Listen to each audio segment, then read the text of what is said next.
right, and the recording is on. So, hi everybody. Welcome to the EDIB Education and Activities Committee's Native American Heritage Month presentation in partnership with Dr. John Truden and Dr. Darren Lonefight from the Center for the Future of Native Peoples from Dickinson College. Dr. Truden and Dr. Lonefight, we are thrilled to have you. Thank you so much for being here today. Food Bank folks, as always, if you have questions, please drop those in the chat or save them for the end of the presentation.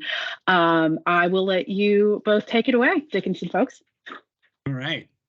Dosha, niawakawa tsagiskeftiwa. That means hello, it's very good to see you. Madashi desha two hits. That means my name is Wolf's Head. It means awache, wapukawaga. That means that I'm a member of the Dripping Dirt clan, Mandan, Hidatsa, and Sanish. Adi ihodagi aduna Adi ihodagi aduna hadesh shakgoamawa goots. It means I'm from a part of Fort Berthold that's called Mandaree, more directly called the White Butte, or the White House that sits on a hill, which refers to a white butte down in Fort Berthold area. It's really thank you so much for having us here. And my name is Darren Lonefight. I'm the director of the Center for the Futures of Native Peoples. I'm also the founding director of the center. We have a pretty broad array of mandates and missions that we hope to continue to serve. Some of them are public facing, some of them are for the college, and some of them are specifically for Indigenous communities. We're really happy to be here today. We really appreciate the invitation. It's really good to see Ainsley again, former student of mine, out there kicking butt as usual. What else? I want to make sure that I let you all know that our center has a physical location. We're located at 239 West Lowther Street in Carlisle. Please feel free to make an appointment or just to swing by. We've got a really wonderful lending library. So if you find information in either John and I's conversation or the Q&A or John's presentation, please feel free to stop by to follow up. Please feel free to come by and use the lending library. It is open to the public. It is exclusively filled with Native American and Indigenous Studies materials. So Dr. John Truden took his PhD at the University of Oklahoma. He's done extensive research on settler and Indigenous relations, looking, I think, most recently at the 60s and 70s. And he has a current research project, which you've already had an opportunity to hear a little bit about. John is a real asset to the CFNP. We're incredibly proud and happy to have him there. And he continues to really hold down a lot of the work at the center. And he's also been integral in taking initiative for building out our relationships with various tribal communities.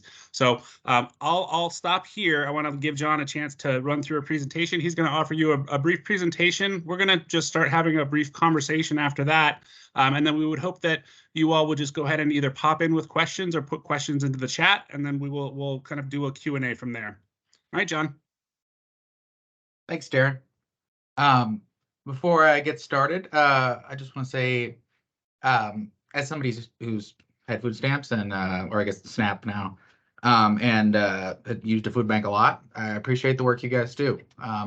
Thanks for all that. You know, it's really important. And so, yeah, just wanted to say thank you. Let me echo that as well. That's been my experience, and there's been times in my life for both me and my family where the sort of work that you do, even though we weren't living in Pennsylvania, has been integral, and it's part of the reason that we're here. 100%. I'm going to talk to you today about Indigenous communities in central Pennsylvania. And Darren mentioned I went to the University of Oklahoma, where I was trained mostly as a historian. So I kind of tend to approach things as someone who sees time as linear, right?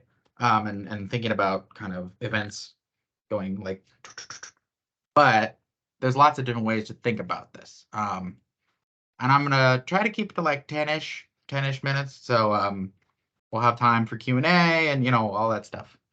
The first people I want to talk about are the Susquehannocks. We don't know a ton about them, but we know that they were Iroquoian people who lived along the Susquehanna River. They are the namesake of this region. They were fairly populous at the time that Europeans arrived in the region, and really kind of got to know them. And relatively quickly in the colonial era, kind of they are largely absorbed into what's called the Haudenosaunee or Iroquois Confederacy. There is a lot of leftover Susquehannock names and parts of their culture that are attached to this region. And it is just a shame that we do not know more about these people. Um, People have been doing a lot of archaeological work. I got a picture there of a Susquehannock village was found in Lemoyne in 2005, and they've been doing archaeological stuff. This, unfortunately, the picture in the middle there is the best picture I could find. It's an old English illustration of a Susquehannock man by a man named John White from 1612, and it's pretty inaccurate actually. It's probably not a good picture at all, but that should and unfortunately that's the best we can really do with the Susquehannocks because there's just so little information about them beyond kind of some archaeological data and some offhand accounts by English settlers. But I think if you don't take anything else away from this today, that the Susquehannocks are, they come up every time we say Susquehanna, or, their legacy kind of in a lot of ways is this region. And I'll talk about them a little bit later because there are still Susquehannock people in the world. Like there's this myth that they all disappeared and they're still around. Like they all live in New York. But they I think their relationship with this region is special and important to understand. So the Susquehannocks, because of war and the Indian slave trade, which is this complex, really grisly slave trade, as it sounds like, they kind of they kind of are absorbed into the Haudenosaunee Confederacy. Once this region is kind of, and kind of as the Susquehannocks are leaving, you get these really interesting cosmopolitan communities of Lenape, Shawnee, Conoy, Conestoga, and Seneca refugees that are kind of being displaced by the English, but are also working together. These people speak different languages. They are kind of thinking about the world in different ways. And they're really, again, I want to use the word cosmopolitan.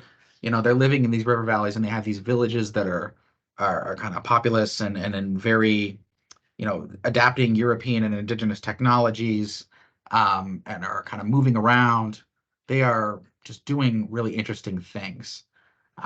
So for a time, you have a number of multi-ethnic indigenous villages along the Susquehanna River Valley and other parts of central Pennsylvania. That time sort of ends in the 1750s when English settlers really start to push these communities to the west. And most of these peoples, some of them end up in Ontario or in Wisconsin, but the majority end up in this place called Indian Territory, which becomes Oklahoma much later.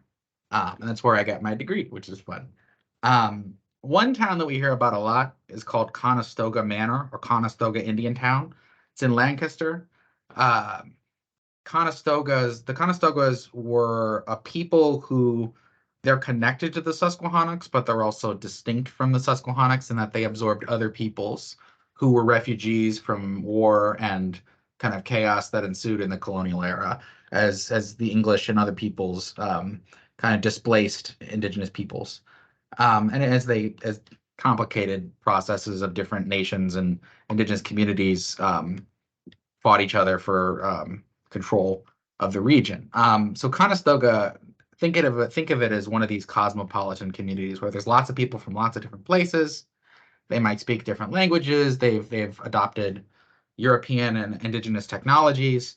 It's this really interesting location that is just very, there's a lot going on. Okay. The moment I referenced a little earlier, in the 1750s, is kind of infamous in Pennsylvania's history. It's the moment when English settlers, during what's often called the Global War for Empire, or kind of more conventionally, the French and Indian War, even though it involves conflict in parts of Africa and India and Europe. It's this moment when English settlers in the Susquehanna River Valley especially start seeing indigenous people as racially different from themselves. This is something people, race is a construct, right? It's an idea. It's not an inherent thing. And this is the moment that race starts to really get popularized in English culture in this region. You start seeing English militias going after indigenous villages and attacking them. kind of destroying crops, pushing indigenous communities out. And in particular, there's this group called the Paxton Boys, who are outright trying to just wipe out Native people. They form and are formed from essentially a county militia in Lancaster and Cumberland counties. They attack a number of indigenous people at Conestoga Town who have nothing to do with the fighting between different indigenous peoples and different European nations in this big conflict called the French and Indian War. They decide to just attack this village because they believe these peoples are inherently evil because they're indigenous. And there's significant disagreement even within kind of English Pennsylvania about this. Benjamin Franklin famously calls the Paxton Boys Christian white savages and attacks them and says, like, every community and every culture treats their friends better than these people do, because the indigenous people in Conestoga are allies of the English.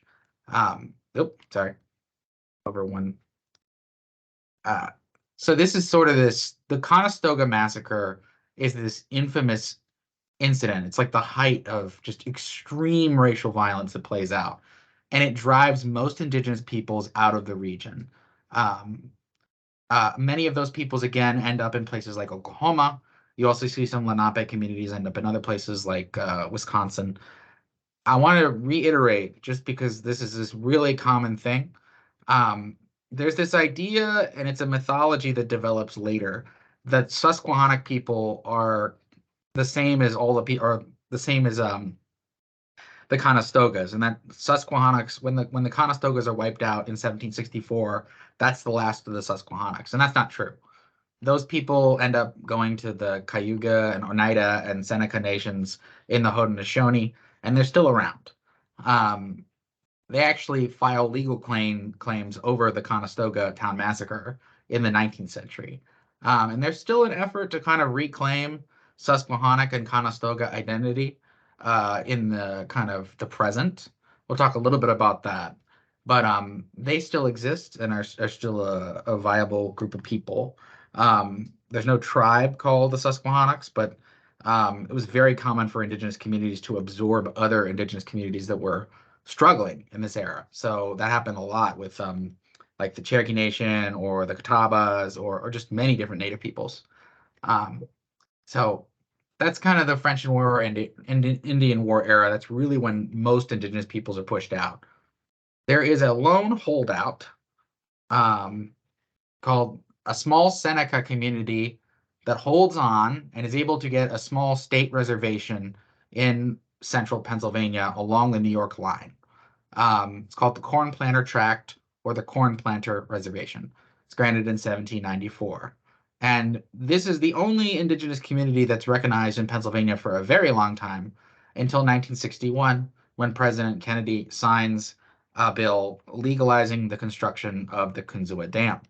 The Kinzua Dam was constructed to protect Pittsburgh from flooding.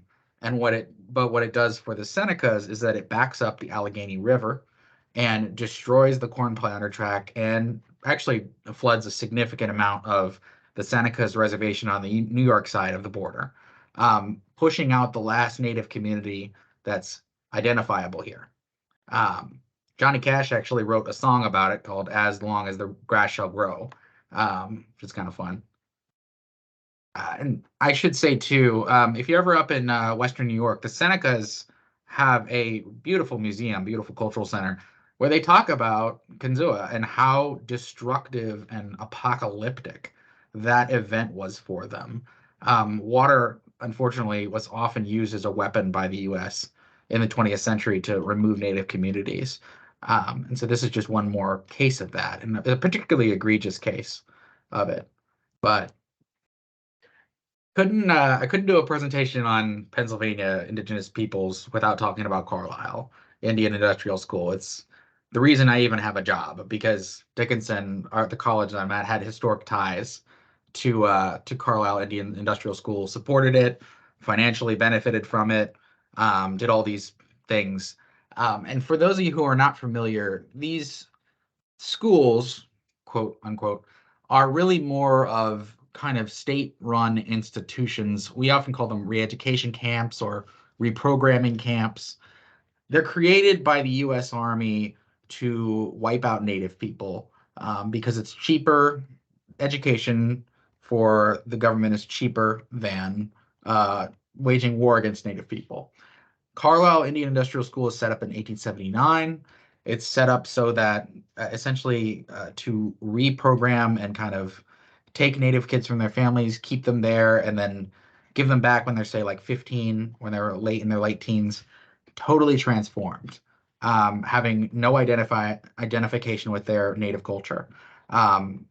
These institutions are designed to wipe out languages. They're designed to break apart Indigenous communities.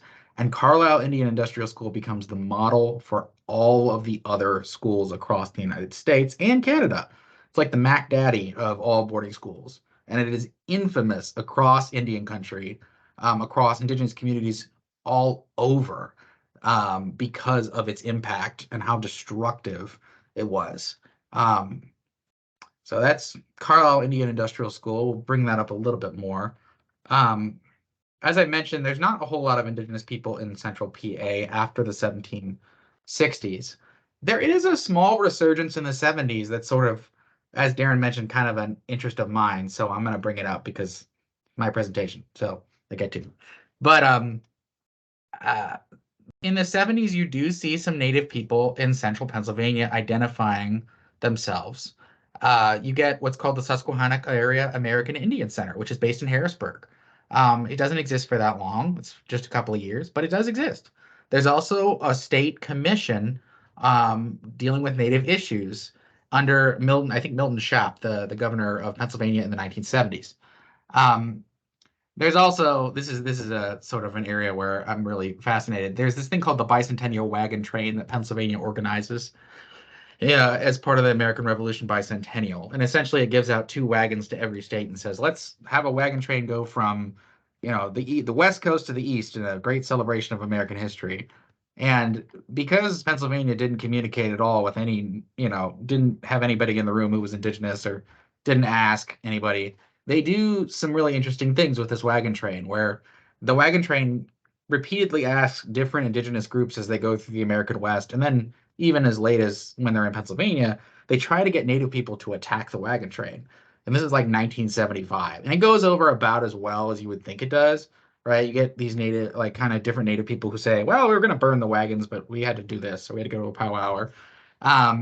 People are very, very pissed off about it, understandably. And kind of the way that the Bicentennial Wagon Train engages in racial stereotypes and kind of, paints Native people in a certain way. So I that era is really interesting to me, and that's why I wanted to share it. In the present, I think is almost the hardest thing as a historian, but also as somebody who's thinking about Central PA and Indigenous communities. The present, I think Indigenous peoples are coming back to Pennsylvania. We don't have any tribal governments here. In fact, Pennsylvania is pretty wiped, pretty clean of Native people, unfortunately. It's one of only 8 states in the Union that has no recognized tribal governments, and it is the only original U.S. colony, one of the 13 colonies that has no recognized tribal governments, which is odd. There's just very few Native people were pushed out here. There's very few Native people. In terms of percentages, just for comparison, apples to apples, Indigenous people in the U.S. are about 1%. Probably there's more. There's some significant undercounting. Indigenous people in PA, it's about 0.4%. Indigenous people in central Pennsylvania counties, I checked on this earlier today. There is one county that has 0.3, but most counties are 0.1 or 0.2. So there's a very, very low Native population. And again, there is some undercounting, but just in terms of most Indigenous peoples were pushed out of this region. That being said, there are lots of Indigenous people who have ties to central Pennsylvania. One of the most important groups to know about is the Circle Legacy Center, which is in Lancaster. There are also lots and lots of Native people who are going to Carlisle Indian School to get their kids back. There are somewhere in the neighborhood of 170 children buried at Carlisle Indian Industrial School who the school never gave their children back. And there's been a movement really since the Sicangu Lakota party of Chikangu Lakota youth in the mid 2010s kind of ran into the cemetery and were like, why do we not have these people? Why are our ancestors here? There's a movement in Indian country to get those kids back and take them back to where they belong. So we end up hosting the CFNP, which is another native space. We end up hosting a lot of indigenous communities, which is really interesting. And actually, we're able to meet the people on the top right there. They're from Fort Belknap up in Montana. Nice people. It is worth noting too, they're not in Central PA, but I feel like I should mention the Lenape Nation of Pennsylvania, which is based in Easton, PA. Is unrecognized, but it's the only kind of tribal government I know of that exists in Pennsylvania at present. Pennsylvania does not recognize it. The federal government does not recognize it, but the Lenape Nation of Pennsylvania argues that there are still Lenape people in Pennsylvania, and in truth, in the Philly area, there actually is a higher percentage of Native people in general, even in comparison to the higher population. So I just think it's important to mention them in that they're fighting a struggle to be recognized and receive federal and state services. That's everything I wanted to say. Yeah, I suppose me and Darren will just talk about that. Yeah. So thanks for listening, everybody. Thanks, John. I just wanted to follow up just briefly on the Kinzua Dam to note that the construction of dam and hydroelectric projects in the United States has a fairly long history of being used as a tool for displacement. And so the Pick-Sloan legislation, which is the one that created the Garrison Dam, was one of the main forces of removal for the 3 affiliated tribes, of which I'm a member.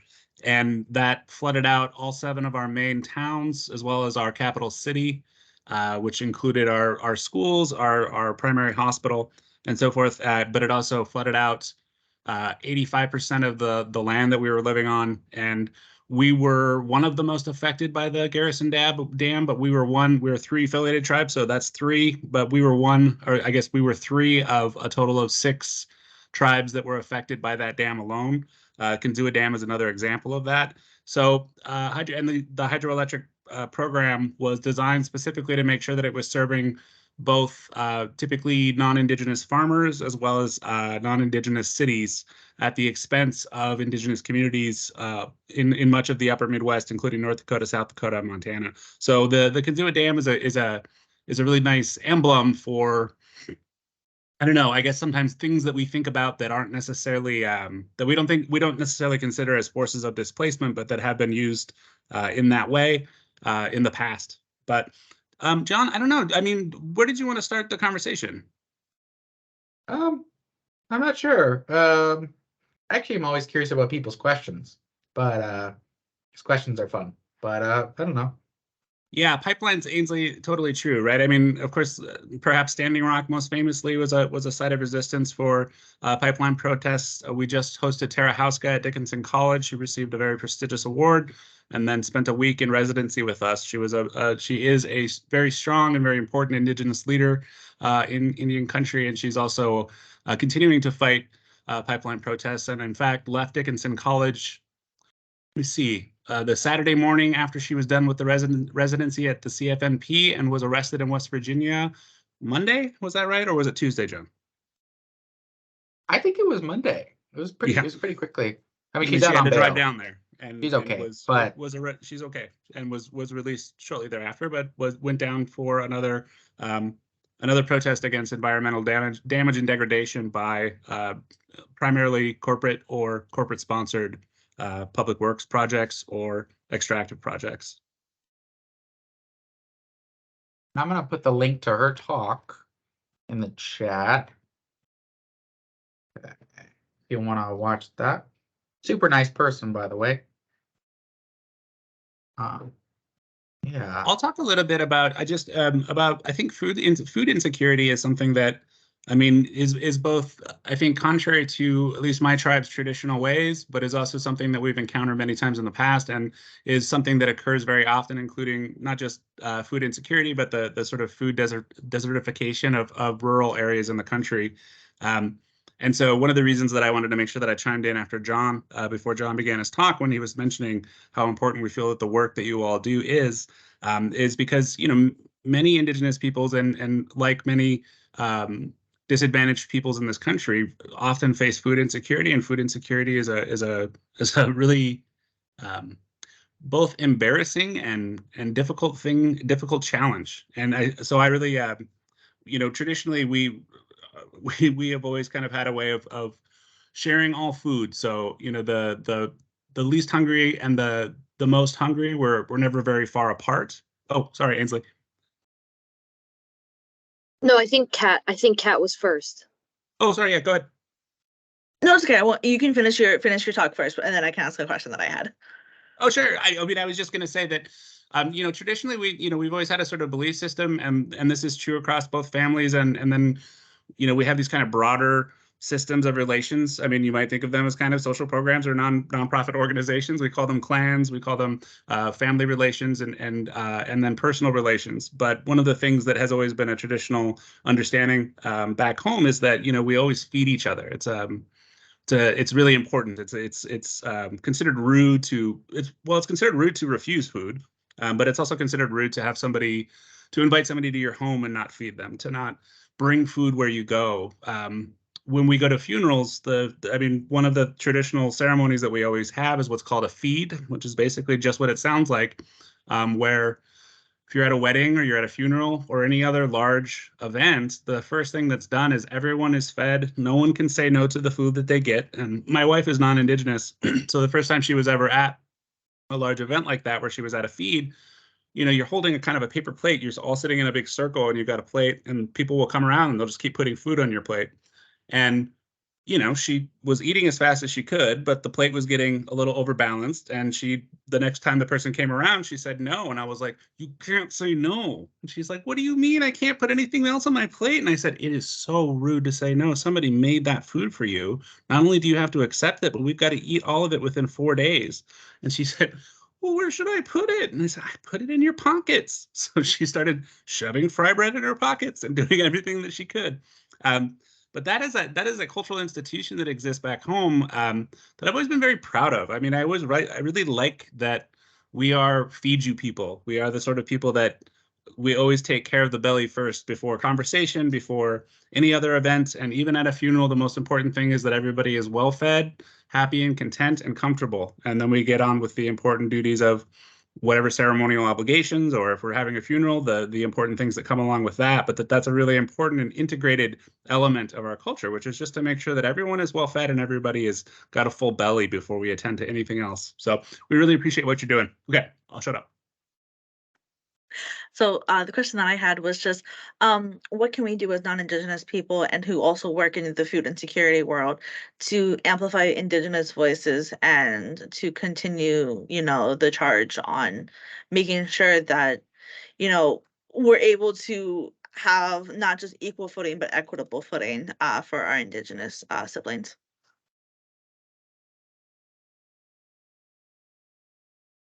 Oh, you want me to take? Okay. I think one of the big things is that there's still a struggle to kind of modify. Well, this is very specific, but I'll try to back up. I'm sorry.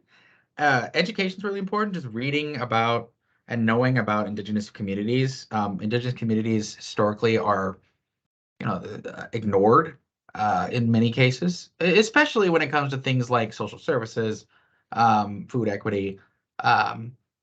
More specifically to like what you guys do, I'd say tribal control over the food distribution program on Indian reservations, which is this commodity distribution program that's really important and central to how Native peoples how they get food to their communities.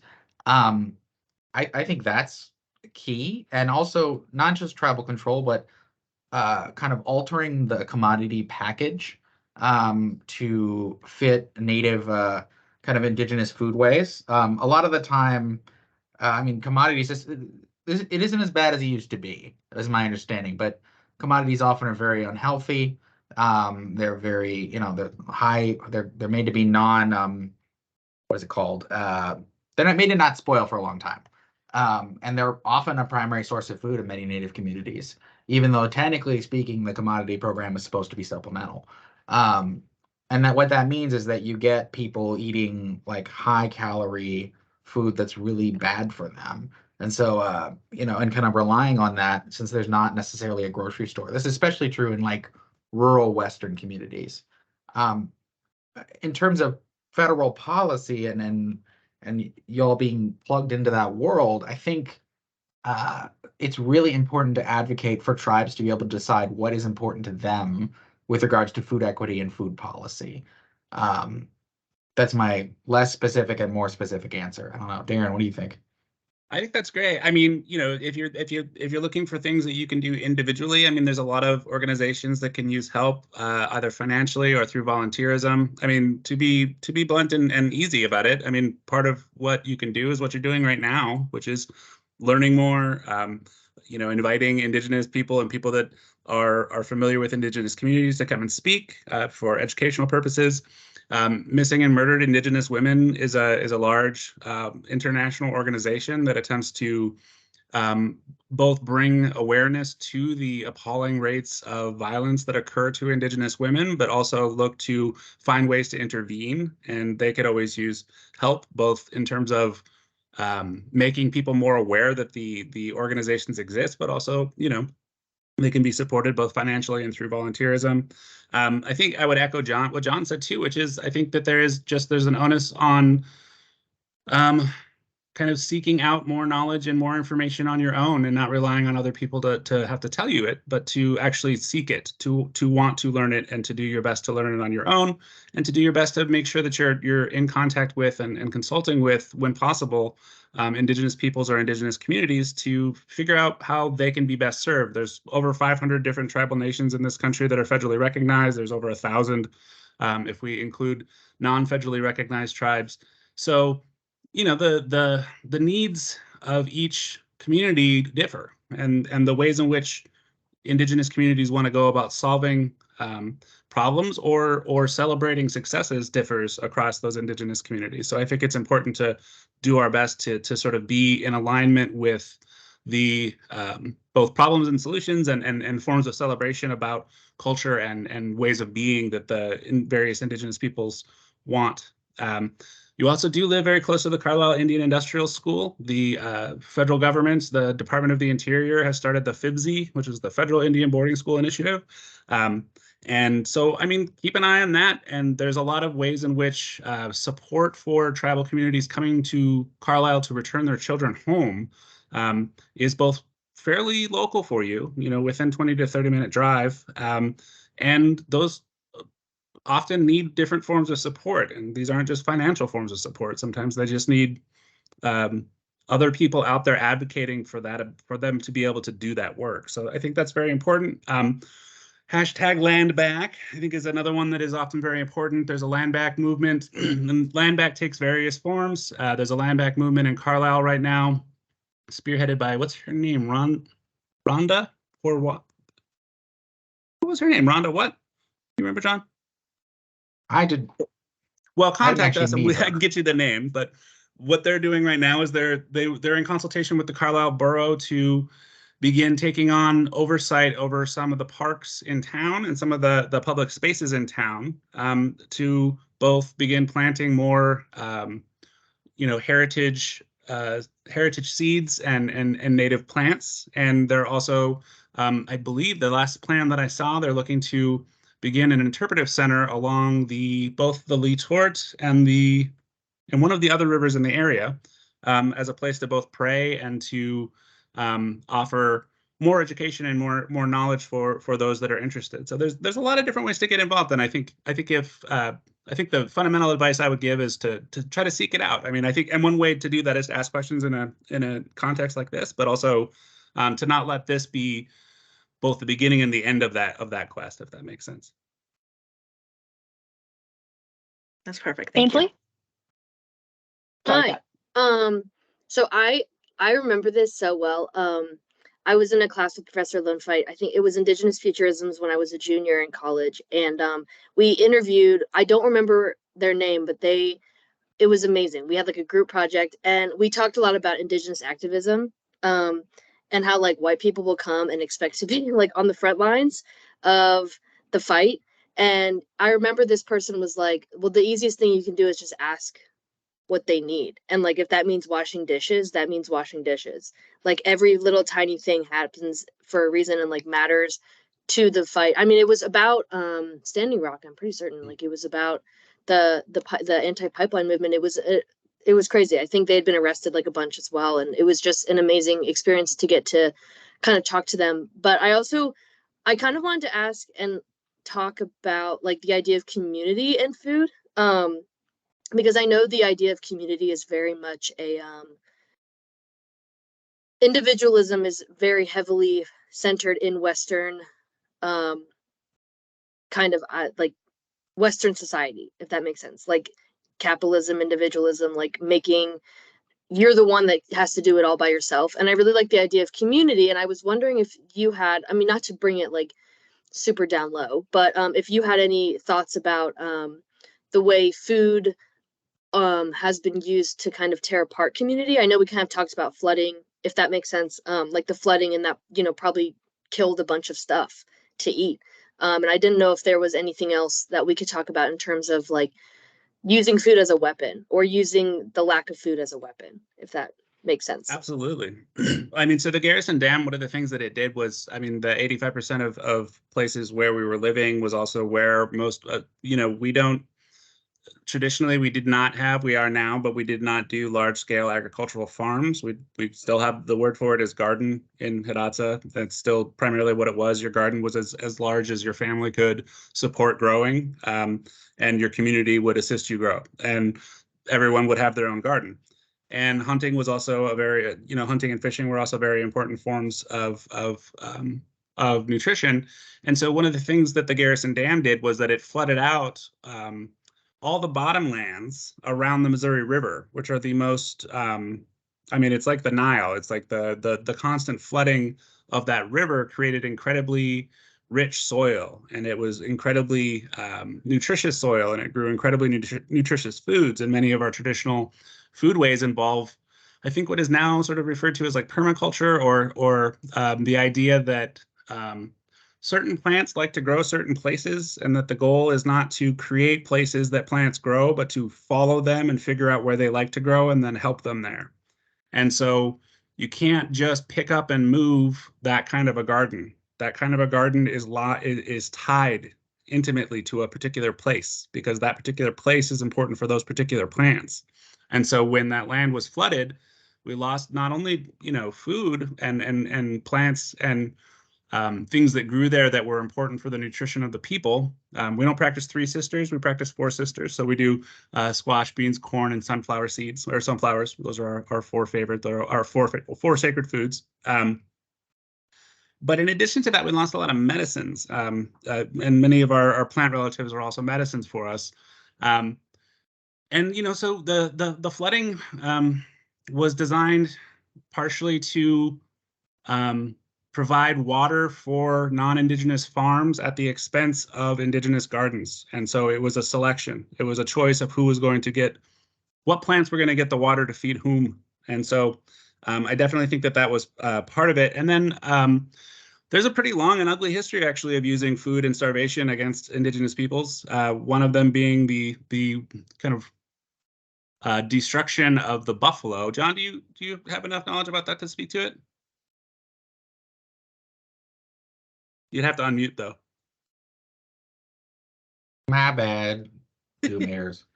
Yeah, absolutely. I mean, the federal government, especially in the 19th century, there are organized attempts to eradicate native foodways and native sources of nutrition, and create dependency on federal agencies, especially at the end of the 19th century. I mean, pretty famously, the federal government wipes out, like the U.S. Army wipes out a lot of the buffalo. And that really makes it difficult for a lot of Indigenous communities who are in the 1870s, who are not kind of under the thumb of the federal government makes it difficult for them to keep kind of doing what they're doing. It's also worth noting that's the same period where the government, federal officials in what's called the Bureau of Indian, what was then the Office of Indian Affairs and now is the Bureau of Indian Affairs, along with the military, start kind of forcing Native people, kind of destroy a lot of their foodways and their ability to farm, and then kind of force them to start taking government rations, kind of like flour, different things, and the rations are often of terrible quality. That's very common in that era. And then when Indigenous people don't want to comply about a particular thing, I think that Darren alluded to, they just don't give them rations, right? So you starve people to get the federal agents would starve people to get what they wanted. There's a pretty famous incident up at it's more representative than anything, even though it's an extreme. Up at I believe at the Hopi in Hopi communities, where the federal government starved the Hopis to get their kids and put them in boarding schools, and that didn't work. So they took all the a number of the Hopi men and put them in prison. And after this combined starvation and incarceration campaign, they were able to find the Hopi children and take them to boarding schools. I don't know if I think I'm recounting that right, but that tactic of using kind of a dependency on food after destroying, doing all these different things to destroy native foodways and native agriculture, native horticulture, native, herding, destroying all those things, and then bringing dependency and then using dependency as a weapon. That's like super common in the way that the federal government decides to do business. And it really, until you get tribal communities like controlling their own commodity distribution in like the 1990s, you still have those problems. Not on the same scale, but the Indian agent can still be like, well, I'm not going to pay you guys, or I'm not going to give you your rations for the month that you need in this really rural area. It's there's just a lot of, there's a long history of that, exactly like Darren said. Let me add too that when it came to the destruction of the buffalo, of course were incredibly important, not just as protein, but they provided medicine, they provided tools, they provided, the Buffalo Nation is incredibly important for many tribes in the Upper Midwest, and it wasn't just the federal government. So the train system that was eventually established, the Intercontinental Railroad, that ran through the Upper Midwest, would have train rides that you could take, and you could just, as you drove by, you could shoot bison or buffalo on the ride. And the picture that I put in the chat is just one example of, those are all buffalo skulls, and it's a human being at the very top. To give you a sense of the intentional destruction that occurred. And my relative Chinoopa Hanskeluger, who is both Lakota and 3 affiliated tribes, he's an artist, and I'll put his name. He's a really great artist. He likes to remind us too that the Buffalo Nation also gave us skyscrapers. So their bones were ground down, and I forget exactly what the process is. He knows it better than I do, but and they were eventually used to help forge the steel that created the skyscrapers in New York and Chicago.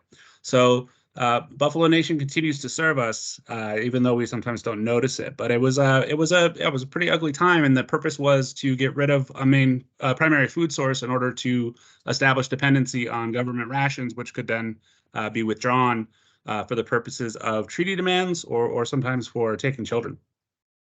Yeah, there's a whole, if I can follow up real quick, there's a whole industry that develops to get those bones, because a lot of the time when people are killing buffalo, they don't actually go get the whole animal. They just leave the bones there. So there's this kind of, they call them like the bone pickers. There's, in the 19th and early 20th century, you just see large numbers of people make a whole business out of harvesting buffalo bones and then sending them for various purposes, like Darren is talking about. I mean, that reflects the scale of how many animals are killed and kind of wiped out, and just how common that is, that there's an entire industry running on this, on the byproduct of the killing of the buffalo. Rebecca? I'm still absorbing that. So I love that you guys have already been talking about food sovereignty and the purposeful destruction of their food sources. I'd love you could speak more about like seed saving and heritage breeds and just food sovereignty in general, because recently I've sort of gotten more into that world and have noticed that the US government and the USDA have these collections of seeds that they took from Native people, and they're using the plant genetics to create things that we all benefit from in like food and agricultural development and production.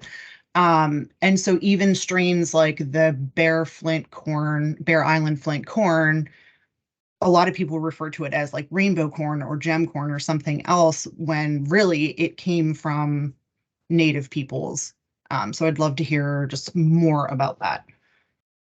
So all corn comes from Native peoples, and all Native peoples had their own kinds of corn. The Mandan had a particular kind of corn. The Hidatsa had a kind of Lakota form of corn. Different genetics, I guess we would call them now. Different types of corn. The Sotnish, who are sometimes referred to as the Arikara or the Ri, the third of the three affiliated tribes, came up with their own very different kind of corn. That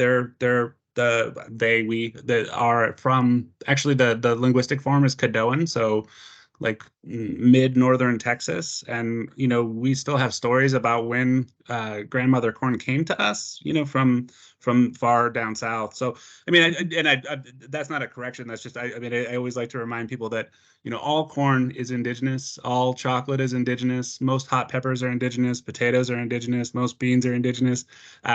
And a little plug for my grandma, and then I'll get out of the way, because John, if you wanted to follow up on the heritage seeds, especially, and maybe make reference to the individual at the college that's doing some work on that. But just a plug for my grandma, Mahiriwia. I guess we don't use great.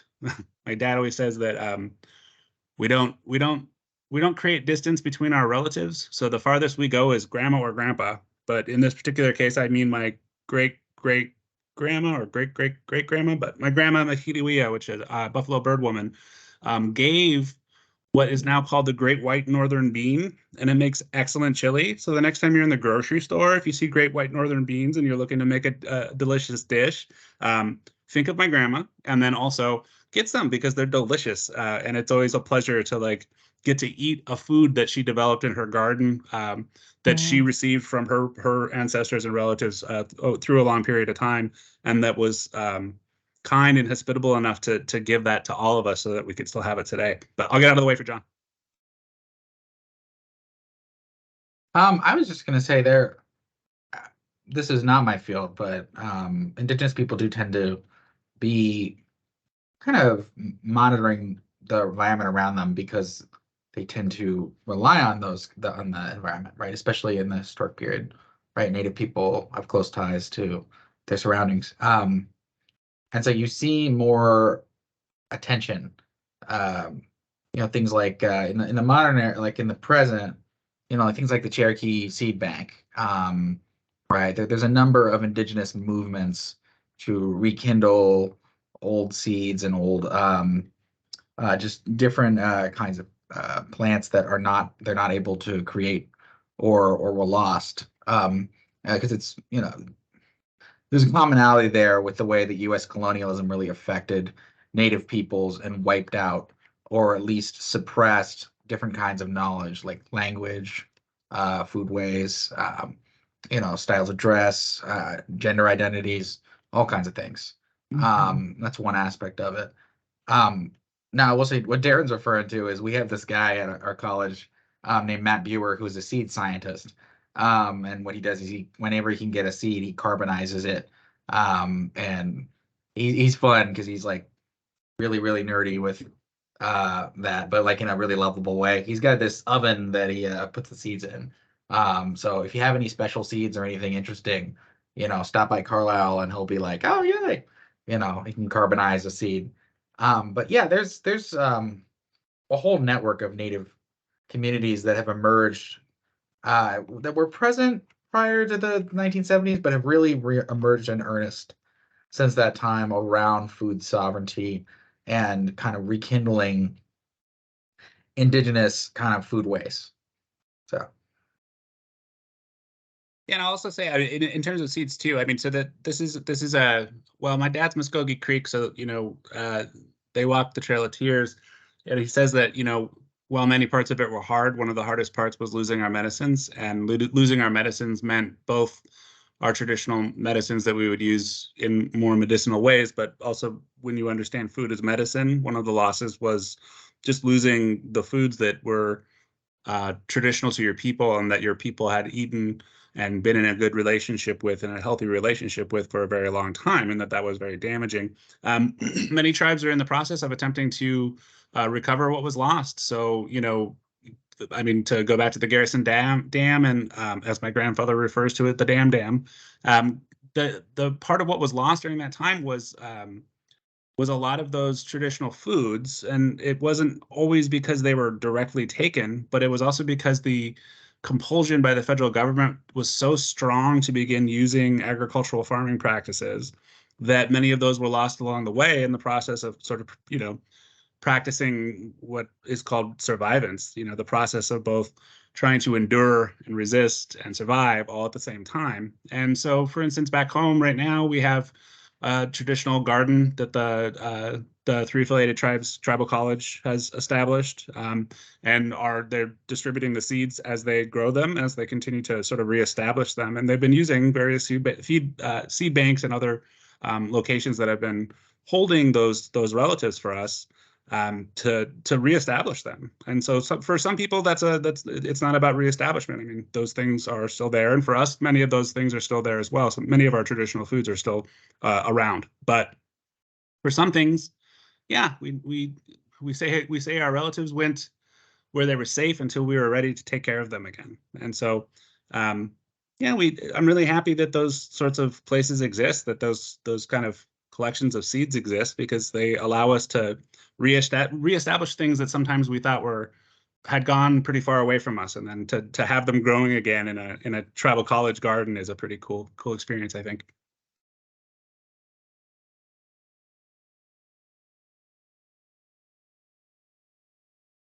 Awesome. I do want to elevate a question that Kat just put in the chat.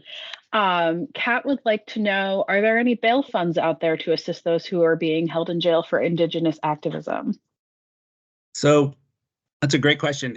They're typically kind of action by action. I think I think I mentioned Lorenzo Serna a little bit earlier, who they work for a group called Indian Collective. And they're typically a frontline group who is typically establishing bail funds specifically for Indigenous activists. And Tara Hauska also has what's called the Ginu Collective. Let me put that in the. I just have to Google these things. I can't find the link at the moment, but and then Tara also establishes bail fund for Indigenous activists, specifically for pipeline fights. Indian Collective does a slightly broader version of it, but you can say this is for specific bail funds, and they will hold that for you, and they'll make sure that it gets to the front line. Thank you so much.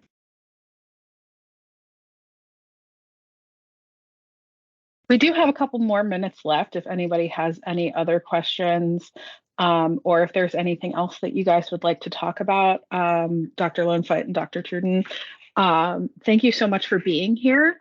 Before we wrap up, I do want to just thank you again for being here and sharing your time and your knowledge with us. This was fascinating. And I grew up in Central PA and studied history in college and learned a lot today. So thank you for that.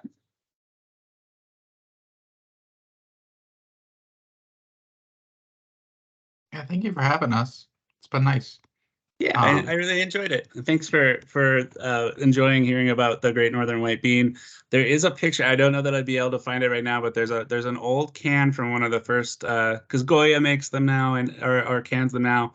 But there is an old picture by a company out of Minnesota that actually shows both my grandma and I think it was Chief Forebears on one side, and like the bean being given over, and that's like the label that they used on that old can. If I can find it, I'll send it your way. It's kind of a cool little piece of history. And thanks again for having us. I really appreciate it. Oh, sorry, Darren. My bad. Just to reiterate, the lending library that we're putting together, and it's kind of a work in progress as always, is open to everybody. So if you want to come check out a book, you're welcome to. It's not associated with Dickinson College's library. Yeah, and we like talking to people. If there's a question you have, email us or set up a meeting. We like being helpful. Yeah, I put the website for the center, which is where the lending library is, in the chat. If you want to take a look, I think the address is on there. I don't remember if it is or not, but anyway, if you don't want to come down, come down. And I'll put Indian Collective, their website, on there as well. And yeah, the lending library, you don't even need a phone, but if you have a smartphone, that's helpful. All you got to do is scan the QR code and just let us know what you're taking and when or if you plan on bringing it back, just for our own records. But and we're continuing to build out the collection, so it's a wealth of resources, and it's specific to Native American and Indigenous studies and Native American and Indigenous stories and history and contemporary art and culture and so forth. So it's a pleasant room to be in, and we've tried our best to make it that way. John especially, I must say. Quick call out for John's hard work on the library. Team effort. I do appreciate it, though. All right, y'all. Well, thank you so much. I hope you all have a great day. Have a good day, and thank you very much for having us here. Thank you. Thank you. Thank you. Thank you so much. Thank you.